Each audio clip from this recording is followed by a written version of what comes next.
Hola gente, ¿qué tal? Buenas noches. Yo soy Guillermo Y yo soy Kiara. y esto es Cero Opresión. Buenas noches, Kiara. ¿Cómo estás? Hola Guillermo, ¿qué tal? Yo bien, espero tú también te encuentres bien. Y bueno, para el día de hoy, como se darán cuenta, esta vez no tenemos ningún invitado ni invitada, pero lo que Ujú. queremos hacer más que todo para este episodio es una recopilación y dar nuestro punto de vista sobre el panorama electoral a un día de las elecciones generales, donde vamos a escoger al próximo o próxima presidente del Perú y lo que incluye también elecciones congresales, ¿verdad? Así es. Entonces, en un panorama un poco, ¿cómo decirlo? En el que no hay hasta ahora ninguna certeza de lo que podemos esperar. Cuéntanos, Guillermo. Wow. Sí, en realidad esto va a ser un poco complicado porque como tú bien has mencionado, vamos a entrar en un panorama totalmente incierto. Pues las últimas, vamos a decirlo así, informaciones que se han llegado a tener, pues nos hablaban de eh, múltiples escenarios con básicamente una tendencia a empates dentro de los márgenes de errores presentados por las diferentes encuestas hace ya una semana, me parece el domingo 4 de abril fue que se mencionó la última, o que por lo menos se publicó, y muchas de estas demostraban este carácter que nosotros ya veníamos hablando en algún momento a inicios de la emisión del podcast sobre lo que venía a ser, pues, entre los afectos y los desafectos que tiene la población peruana respecto a la elección de sus representantes. Parece que este año no va a ser la excepción, parece que, que esta jornada electoral no va a ser la excepción, y eso nos plantea un panorama un poco nubloso, eh, en un momento donde estamos atravesando una de las mayores tempestades, no solamente políticas, sino sobre todo sanitarias a causa de la pandemia y también, por tanto, económicas en realidad. Así que el panorama en sí, además de ser ya muy incierto, también se plantea en un escenario de mucha tempestad y tenebrosidad, por decirlo de una forma. ¿Qué impresiones tienes tú, Kiara, sobre lo que pueda llegar a pasar este domingo? Bueno, como tú has mencionado, el panorama de la pandemia en el que nos encontramos definitivamente va a influir mucho en la decisión de las personas en principio de ir a votar o no. Ujú, Yo me imagino que habrás escuchado a muchas personas decir que preferirían pagar la multa antes que ir a votar, ¿verdad?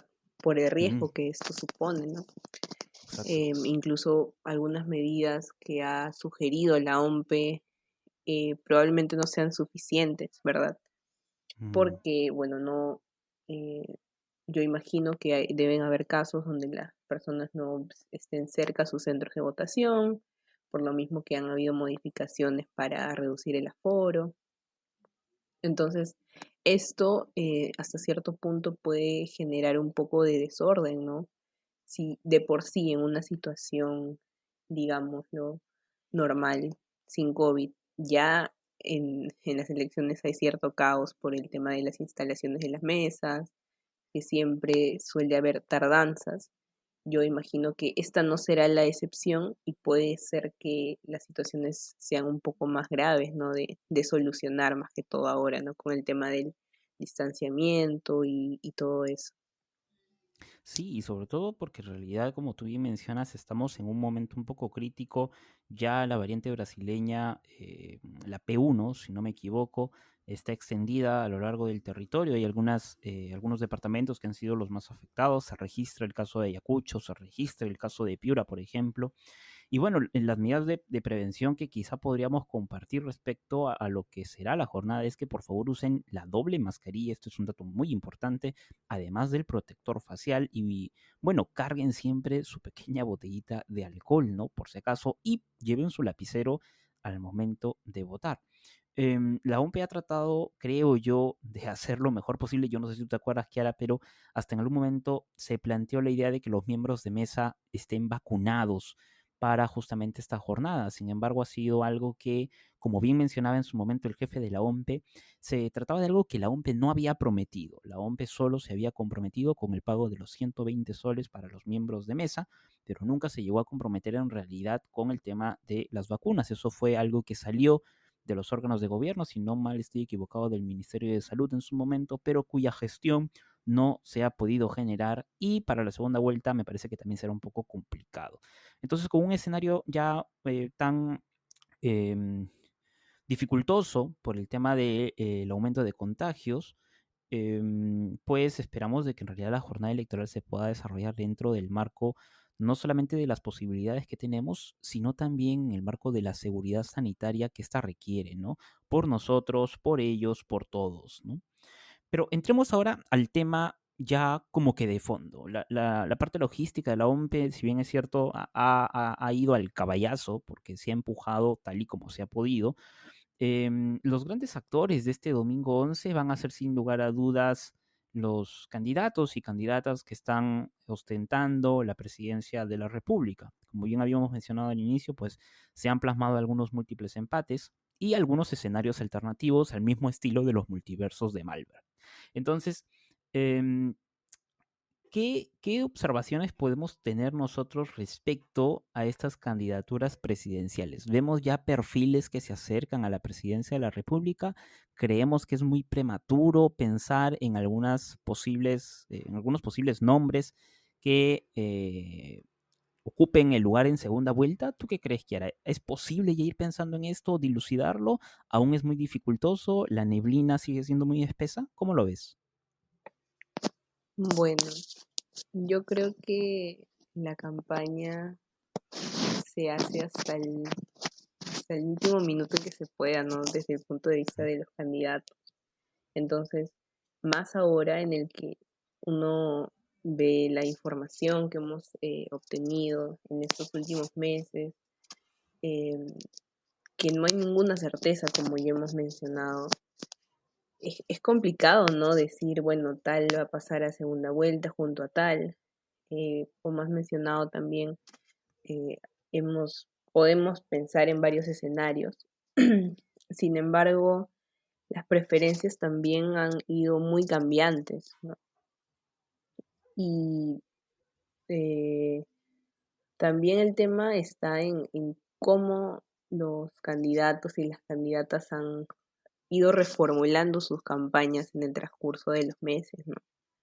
Creo que hemos visto cambios muy drásticos, hemos visto hasta hace poco manotazos de ahogados de algunos candidatos para subir Ujú. en las encuestas, tal vez resignación en otros, pero esto va a estar muy, muy apretado definitivamente, ¿no? Y una vez más, y creo que esta es la situación probablemente más alarmante, es que no haya una representación verdadera, ¿no? Que probablemente quienes pasen a segunda vuelta, esto se defina por un antivoto, tal vez. Eso es lo que a mí Mm, se me ocurriría hasta el momento. sí. Sí, totalmente de acuerdo. En realidad ha sido muy dinámico, muy fluctuante cada una de las manifestaciones que se han representado en las diferentes encuestadoras a lo largo de estos últimos meses, ¿no?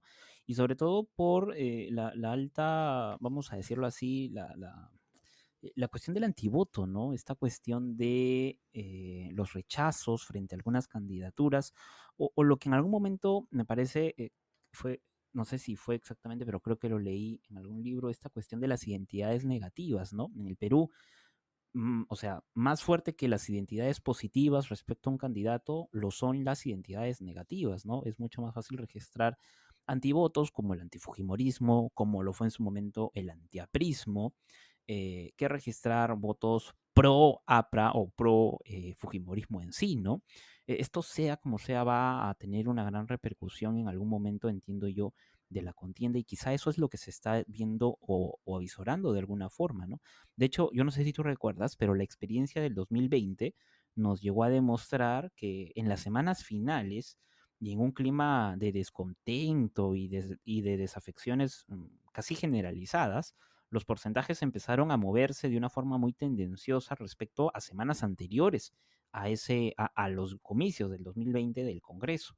Este fue el caso de, por ejemplo, la aparición casi imprevisible de bancadas como la de Unión por el Perú, la del FREPAP, ¿no? Recordarán los stickers del tiburón pescado que bailaba, y la bancada de Podemos, ¿no? En estas elecciones congresales. Estas manifestaciones tan fluctuantes que surgen en el electorado peruano no son novedosas y al parecer las vamos a volver a experimentar en estas elecciones del año 2021, quizá en un mayor grado. Y bueno, potencialmente eso es lo que está representando, ¿no? Tenemos un promedio de 30%, aunque ya ha reducido, me parece, a 25% de personas que no habían decidido todavía el voto, y algunas cuyas ya están perfilando. La tendencia nos ha demostrado que es en la semana final donde de ese porcentaje de gente que no ha decidido su voto, al menos el 10% ubica a un candidato por el cual va a votar. Así que los números de la fecha del 11, pues posiblemente van a variar mucho en comparación, bueno, no creo que varíen mucho en realidad, pero variarán de alguna forma u otra con lo que ya hemos estado viendo a lo largo de estas semanas. Ahora, hay dos papeles claves aquí. Tenemos por un lado a los representantes a las candidaturas, por lo que se llamaría, entre comillas, la derecha, y por el otro lado a la gente de la izquierda. Eh, Quizás sin el ánimo de catalogarlos a las personas y englobarlas en algunas, porque algunos incluso no se definen ni entre lo que son o no son, como por ejemplo es el caso del señor Lescano, eh, cuya tendencia parece de izquierda, pero cuyo partido netamente representa a una derecha, por así decirlo. Pues hemos visto también que han existido al parecer ya ciertas eh, lejanías respecto a algunas candidaturas, quizá algunas desmotivaciones también respecto a otras, y hemos visto por ahí quizá algunos ascensos que de alguna forma u otra nos hacen pensar en la peligrosidad potencial con la que se acercan estos comicios. Por ejemplo, en el caso de la derecha hemos visto el descenso de López Aliaga y tras los desaciertos de Hernando de Soto, también posiblemente algún tipo de afección respecto a su candidatura, y por ahí pues el incremento en algún momento sobre las estimaciones respecto a Fujimori. Mientras que por el lado de la izquierda, pues al parecer hemos visto que, si bien es cierto, Verónica Mendoza ha tenido un incremento, bueno, un ascenso lento, pero de alguna forma u otra significativo. Ha aparecido por ahí en el escenario otro personaje, que es el señor Pedro Castillo, que representa una mirada totalmente opuesta, quizá más radical y confrontacional respecto a la de Mendoza, pero que al parecer está entrando en el bolsón de los electores, sumándose a esto que fue tendencia ayer, me parece, en algunas redes, que se denominó el quíntuple empate, el nuevo quíntuple empate. ¿Tú cómo ves? O sea, para no centrarnos tanto en la derecha o en la izquierda, por decirlo así, más que todo los ascensos y desascensos dentro de la contienda. ¿Qué ideas te dan a ti, Kiera? Mira, como ya hemos conversado en un episodio anterior, yo creo que algo que se ha movido mucho y que ha tenido un fuerte impacto eh, en las campañas de los candidatos y en los ascensos y en las bajas que han tenido ha sido el tema de la campaña por internet, ¿no? Las redes sociales. Ujú, Es algo que sí me gustaría mencionar porque, por ejemplo, hace, no sé, pues 3 meses, creo que casi ningún candidato tenía TikTok, por ejemplo, ¿no? ujú, Pero el haber entrado a estas plataformas, yo creo que les ha hecho ganar muchos seguidores a Keiko, a Hernando de Soto, em, a López Aliaga, y tener un acercamiento sobre todo con la población más joven, quienes probablemente sean quienes definan este tema de las elecciones, ¿no? Porque también está dentro del mismo grupo poblacional de la juventud, esto está muy dividido. Entonces creo que eso se refleja justamente en los porcentajes que hemos visto últimamente, ¿no? Que han sido cambios de, de 2 semanas en 2 semanas, muy, muy radical. No sé si radicales sea la palabra, pero notorios, ¿no? Significativos. Entonces, ujú. este tema de las izquierdas y las derechas en el ámbito de la campaña, yo creo que se han manejado bajo un mismo mecanismo, ¿no?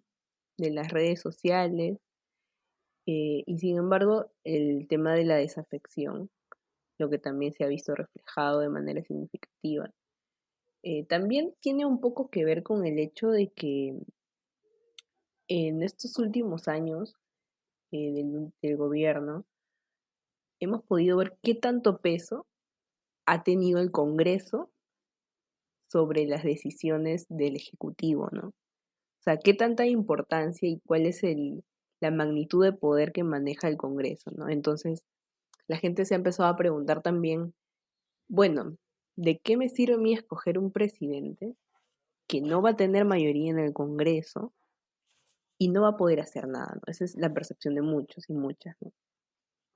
Entonces, Ujú. también se ha enfocado más el tema de las campañas de los congresistas, ¿no? Y muchos de los congresistas postulantes, eh, los que están postulando al Congreso, han dicho, bueno, sí, ¿no? O sea, piensen mejor quiénes son los que van a tomar las decisiones en el Congreso, porque es lo que se ha reflejado, ¿no? La inestabilidad que, que hay en el país cuando hay conflictos entre ejecutivo y legislativo, ¿no? Entonces creo que el tema de la desafección va a ser algo que va a definir también, porque como tú has mencionado, los indecisos, ¿no? Son los que a último momento van a definir este tema, sobre todo cuando no hay claridad, ¿no? Hasta ahora, ¿no? Sí, y hay que tener mucho cuidado con esa indecisión porque muchas veces para poder salir de ese aprieto o de ese nudo de correa, al parecer, pues nos dejamos llevar por algunas tendencias que de alguna forma u otra tienen gran repercusión e influencia en nuestro voto. Pero para retomar justo lo que te ibas mencionando, es cierto, ¿no? O sea, ¿de qué tanto sirve eh, optar por un presidente que al final se va a ver enfrentado con un Congreso que va a estar totalmente fragmentado, atomizado por las diferentes bancadas que se pueden presentar? O sea, basta ver nada más la última encuesta que realizó Ipsos el 4 de abril. Esto es una fecha muy anterior a las prohibiciones que se han desarrollado, donde básicamente, o sea, lo que se mostraba era un conjunto de bancadas que me parece son como, a ver, dos, cuatro, seis, 8 son 10 aproximadamente. O sea, está Acción Popular, Fuerza Popular, Juntos por el Perú, Avanza País, Victoria Nacional, Renovación Popular, Perú Libre, Somos Perú, el Partido Morado y el FREPAP. O sea, estamos hablando de una diversidad de bancadas en un hemiciclo que ciertamente, por los nombres que aquí se van perfilando, la construcción de alianzas y consensos de alguna u otra forma va a ser un poco dificultoso. Estamos, al parecer, frente a una nueva crisis de gobernabilidad, como bien Kiara ha ido señalando, ¿no? Y el presidente electo, pues, no va a tener mayoría en el Congreso, definitivamente sea quien sea, lo que va a dificultar el desarrollo de los planes de gobierno que en este momento ya han sido debatidos. Esto va a dejar sin lugar a dudas a la orden del día las censuras ministeriales, principalmente. En este momento hay algunos ministros que son importantes para poder dirigir, o sea, tienen que haber ministros importantes para poder dirigir algunas carteras. Estamos hablando del Ministerio de Salud principalmente, del Ministerio de Economía también. Dos de los estandartes que van a tener que guiar de alguna forma u otra la dirección de la lucha contra la pandemia en este tiempo todavía, porque la pandemia aún va a continuar. De hecho, algunas estimaciones nos dicen de que en realidad por lo menos tres de los 5 años del gobierno van a estar destinados, al parecer, a lo que será la gestión de la lucha contra la pandemia. Y estamos hablando de los números más positivos, según algunos estudios, al parecer. Y un Congreso fragmentado también nos ha demostrado que tiene a la orden del día eh, el uso del recurso de la vacancia presidencial, algo que ha generado mucho clima de inestabilidad, que provocó algunos escenarios de incertidumbre y descontento en la población con la usurpación de un gobierno golpista el año pasado, que movilizó a la población a salir a las calles claramente, y que ha dificultado de alguna u otra forma la gestión del gobierno en su totalidad para poder realizar medidas más productivas y no estar, en este caso, tomándose un mayor tiempo en resolver crisis políticas. Además de que esto va a dificultar claramente un mayor número de bancadas, dificulta también de alguna forma u otra las coordinaciones de las famosas juntas de portavoces, que son elementos importantes para el desarrollo de la actividad congresal. O sea, incertidumbre, atomicidad, porque vamos a tener una superfragmentación y escenarios de conflicto son los que se avisoran con la instauración del nuevo Congreso, que no va a tener una mayoría parlamentaria, pero sí va a tener grupos muy segregados y en los cuales quizá sea difícil pensar sobre potenciales alianzas. ¿Tú cómo ves este escenario, además de lo que ya has mencionado, Kiara? Bueno, yo creo que las alianzas ya se pueden ver, ¿no? Ujú, Por ejemplo, hemos visto el apoyo mutuo entre las candidaturas de Rafael López Aliaga y Hernando de Soto, ¿no? Eso para mí es algo claro. Ahora, es preocupante que el mismo López Aliaga no conozca quiénes son sus candidatos al Congreso, ¿no? Que esto salió, recuerdo hace unas semanas atrás, que personas que viven en Lima están postulando al Congreso por otras provincias, por otras regiones. Entonces, eso sí es alarmante, ¿no? Porque ¿dónde está la representación? sí, Entonces, creo que de alguna manera esto, que es algo que se ha venido repitiendo muchos años, es lo que también genera inestabilidad, ¿no? Porque, ok, todo se concentra en el Congreso, pero no ujú, nos preguntamos si realmente estos congresistas que dicen representar a una región lo están haciendo con los proyectos de ley que presentan, ¿no? Tanto como partidos, eh, ellos como mismos congresistas de una región. Entonces, ¿qué tanta utilidad le están dando a su cargo, ¿no? ¿Qué tantas mejoras? Porque ese también es el problema, creo, ¿no? Que muchas personas no se sienten representadas por el congresista que está ahí y que ujú, hace muchos años probablemente se ha venido religiendo en ese puesto, pero que no hay mejora. sí. Entonces, eso es realmente preocupante porque cómo conseguimos el desarrollo del país, ¿no? Se mantiene mucha desigualdad, todo se sigue concentrando en Lima, lamentablemente, y es algo que definitivamente, por ejemplo, en los proyectos, en los planes de gobierno, el tema de la descentralización para mí es un punto muy importante y que no se ha tocado mucho, ¿no? No sé qué opinas tú de esto. Sí, sí, o sea, pero ahí hay un pequeño gran problema como que de fondo, por decirlo así, ¿no? O sea, por ejemplo, nosotros podemos tener una lista congresal X y votar convencidamente por esa lista y quizá votar convencidamente aún más por un número de esa lista, supongamos el 22, pero nosotros sabemos de que, o sea, ese voto al que le llamamos el voto preferencial, además de tener esa opción preferencial justamente, también funciona como un voto de arrastre. O sea, beneficia a los primeros números de esa lista en realidad. O sea, o sea, si bien es cierto, permite la opción de tener afinidad por un candidato congresal específico, pues tiene este efecto de poder arrastrar a parte inicial de la lista, ¿no? Y pues nosotros sabemos que muchos de los números uno o dos, por ejemplo, de las listas congresales, que van a tener en algún momento este efecto de arrastre y van a estar incluidos dentro del Congreso potencial que se viene, pues son gente que en algunos casos va a tener investigaciones, por ejemplo, o que no ha tenido la coherencia suficiente entre su trabajo eh, político, de gestión y el que el que amerita el nuevo cargo.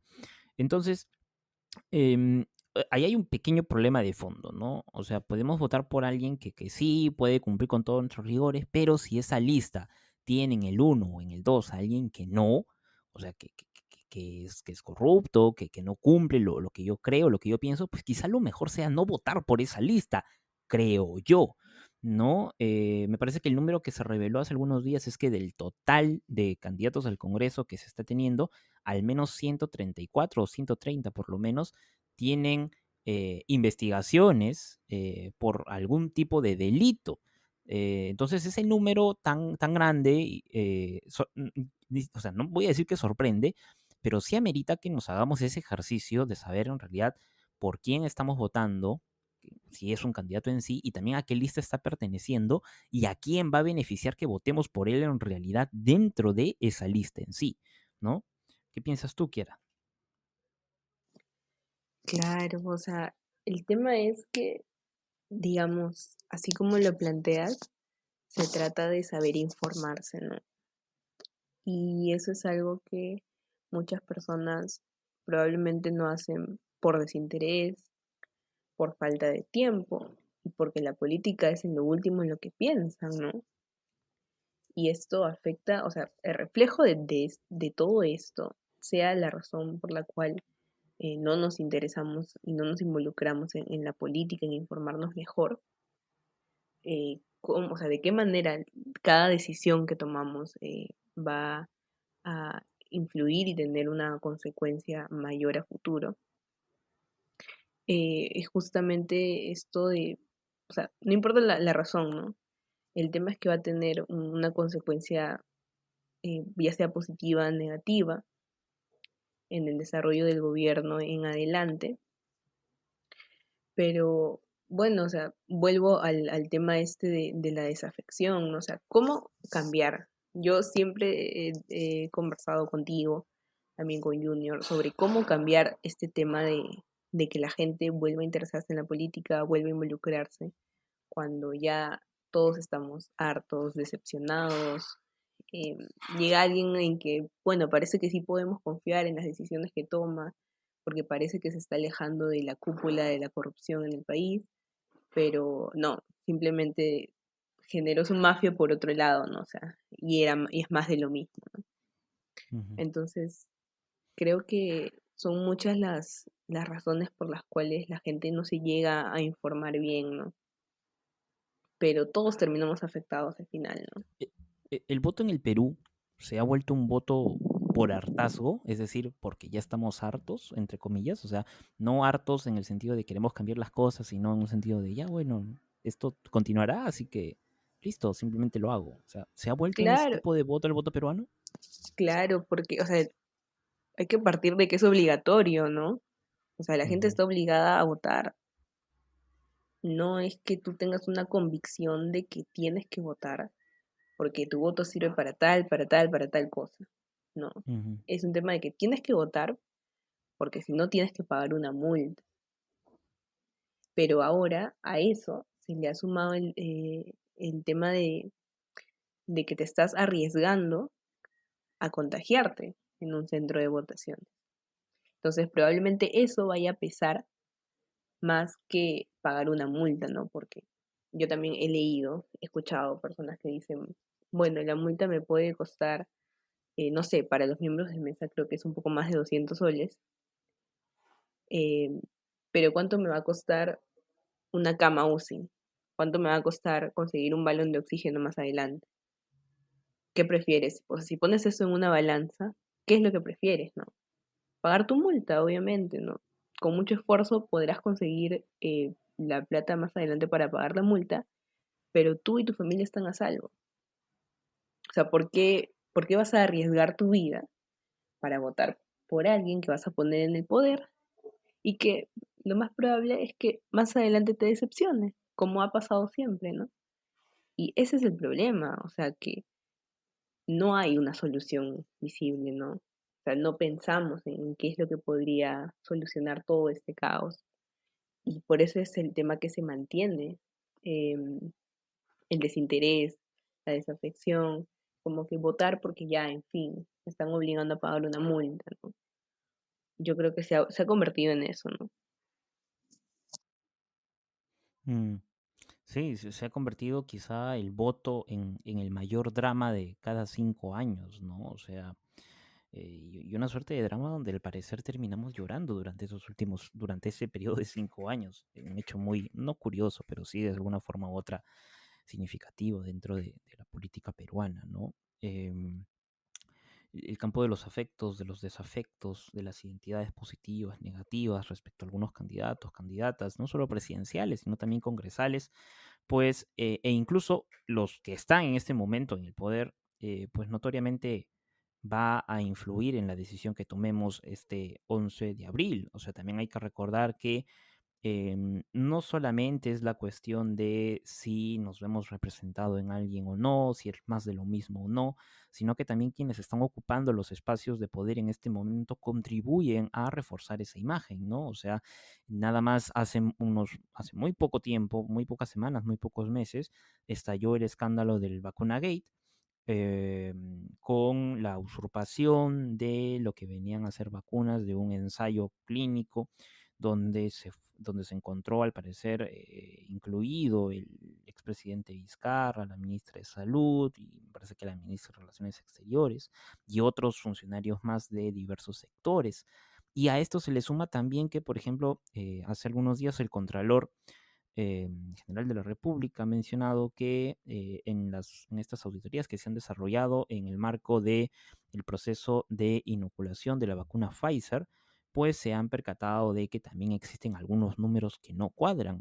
O sea, en la versión más escalofriante e inédita de su relato, yo recuerdo que él decía algo así como, estábamos en el local, no me acuerdo si era el INS, pero era un hospital al parecer, si mal no recuerdo, y nos faltaban 2 vacunas. Entonces di la orden, eso es lo que dijo el Contralor, di la orden de que cierren todo hasta hallar esas 2 vacunas. Y esas 2 vacunas aparecieron mágicamente luego en un tacho de basura. Entonces, estamos hablando de de una desafección, un egoísmo totalmente generalizado a todo nivel, en realidad, dentro de nuestra sociedad, tanto en los espacios de poder mayormente significativos, como es el caso del gobierno, el Estado, pero también dentro de los organismos que en este momento están gestando o intentando gestar algún tipo de eh, positividad o de medidas por lo menos lo suficientemente elaboradas para poder desarrollar la lucha contra la pandemia, por así decirlo, e incluso en otros espacios respecto a la reactivación económica también.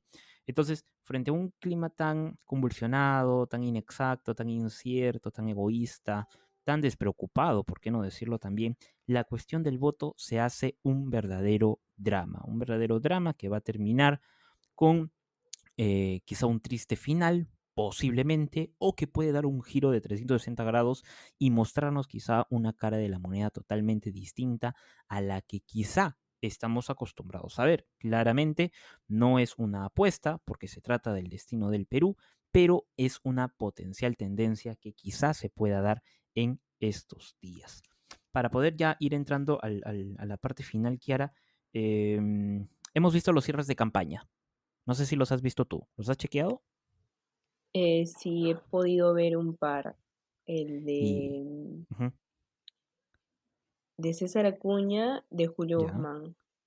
Sí, ¿y qué tal? ¿Qué te han parecido los cierres de campaña ahora en tiempos de pandemia? Bueno, yo creo que el tema de las aglomeraciones, como comentábamos un poco más temprano, es algo que se ha dado durante toda la campaña, o sea, ha sido algo inevitable, ¿no? Eh, Ujú, entonces, justo revisábamos una portada, para mí, un poco tendenciosa, en la que solamente, digamos, hacen referencia a tres candidatos con tendencia de izquierda, como ujú, a manera de juzgarlos porque hicieron un cierre de campaña, ¿no?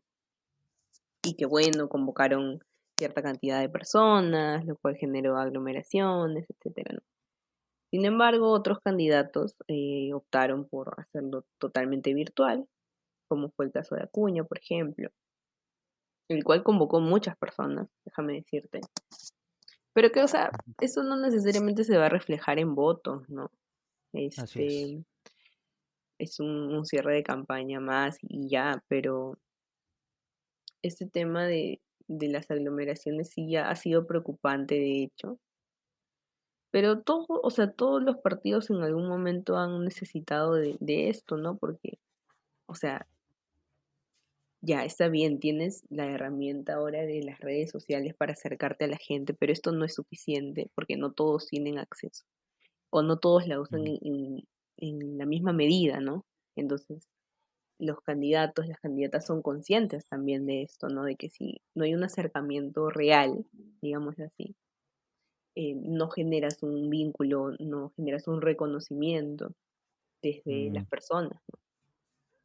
sí, eso es cierto. Entonces, bueno, y que influyan o no influyan en el voto, yo la verdad creo que no, no, pero han hecho lo que, lo que han podido dentro del contexto también, ¿no? Es una situación bastante complicada. Ujú. Sí, de hecho, a Lescano, López Aliaga, y me parece que Forsyth, que fueron los que hicieron unos cierres más que todo virtuales, si no estoy equivocado. También se le suma Lescano, que me parece que hizo su cierre de campaña en el local de Acción Popular. Me parece que Verónica Mendoza lo hizo en Cusco, con una marcha o una especie de movilización. Me parece que Pedro Castillo lo realizó aquí en la Plaza San Martín, al parecer tuvo una fuerte convocatoria. Y Fujimori lo hizo en el norte, que ha sido la región donde ella ha tenido una gran presencia, por lo menos en las dos últimas elecciones en las que ha participado, al parecer para poder solidificar de alguna forma u otra su estrategia. Pero bueno, como tú bien dices, los cierres de campaña, más que marcar nuevas afinidades o reforzar algunas intenciones de voto, lo que hacen al menos es poder mostrarnos cuáles han sido las últimas tácticas o ya cómo se van perfilando también de alguna forma u otra algún tipo de situación posible en estos días. Entonces, desconfianza y desafección son dos cosas de las que hemos hablado el día de hoy y de alguna forma u otra, Kiara, quizá tú estés conmigo en esto, pero creo que la desconfianza y la desafección han incrementado de alguna forma u otra con la llegada de la pandemia y su desarrollo, principalmente no solamente el problema de la pandemia, o sea, estamos hablando también del problema económico, el problema social y bueno, otra vez el problema sanitario, valga la redundancia, ¿no? Además de los escándalos de corrupción que ya habíamos mencionado hace un rato, ¿no? El caso del Vacunagate y también los que han registrado la Contraloría en estas semanas. Y justamente a propósito del tema de la pandemia, y con esto ya estamos entrando en la última parte, ahora sí, pues justo te comentaba hace un rato que según el portal Open COVID, se señala que cada 3 minutos están falleciendo 2 peruanos. Esta semana hemos tenido registros de picos muy altos de funciones. Según el MINSA, hemos tenido un promedio de 300 personas falleciendo casi por día, pero si se ven los datos del SINADEF, pues posiblemente esto se duplique e incluso se triplique en un número mucho mayor. Problemas estamos observando por todos lados. La escasez de oxígeno, el tema de la falta de camas UCI, son dos de ellos ya que se han registrado durante todo el desarrollo de la pandemia y a esto ahora se le está sumando con más fuerza la falta de personal en algunas regiones afectadas, como es el caso de Ayacucho y Piura. El día de hoy ha salido una pequeña nota en el semanario de Hildebrand en sus 13, justamente haciendo mención a esto, a los casos de Ayacucho y Piura, que creo que valen la pena revisar como para poder tener en cuenta un poquito cómo está la situación en los otros departamentos del Perú.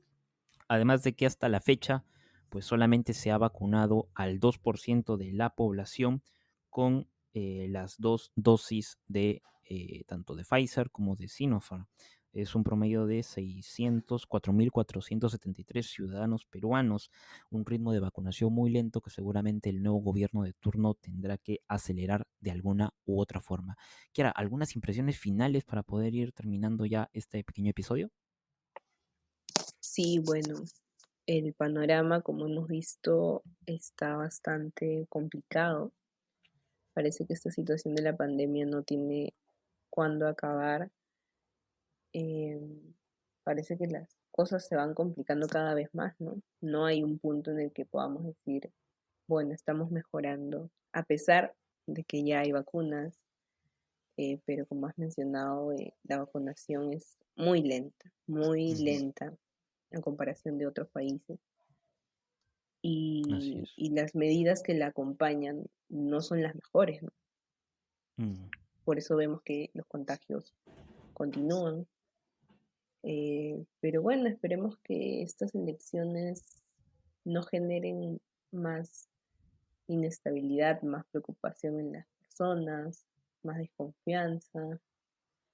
Y de igual manera tendremos que esperar a una segunda vuelta, ¿no? Y antes de terminar, me gustaría mencionar que van a ser necesarios muchos espacios de debate sobre estos temas a partir de ahora, sobre política, pero también sobre educación.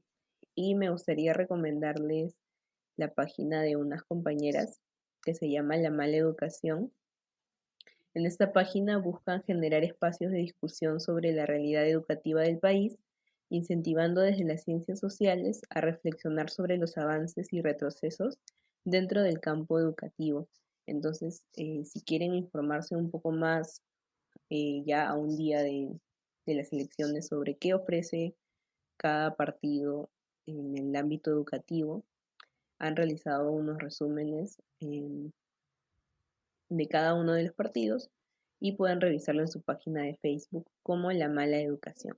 Eso sería todo por mi parte. Así es que ahora sí que ya saben, gente, si es que todavía no decides por quién votar, si es que todavía estás pensando a quién le doy mi voto o a quién no se lo doy, si es que todavía crees que tienes tiempo para poder cranear bien tu mente o o en su defecto necesitas algún tipo de elaboración que te ayude a decidir sobre tu voto, puedes seguir a nuestras amigas de La Mala Educación, ubícalas en Facebook, ahí vas a encontrar un poco más de información resumida, súper puntual, súper concreta que te va a ayudar a emitir un voto consciente, crítico y sobre todo responsable. Por favor, cuídense mucho ahora en estas elecciones que se vienen el 11 de abril, usen la doble mascarilla, usen protector facial, por favor lleven el frasco de alcohol de ser necesario y eviten las aglomeraciones todo cuanto se pueda. Nos estamos encontrando muy pronto.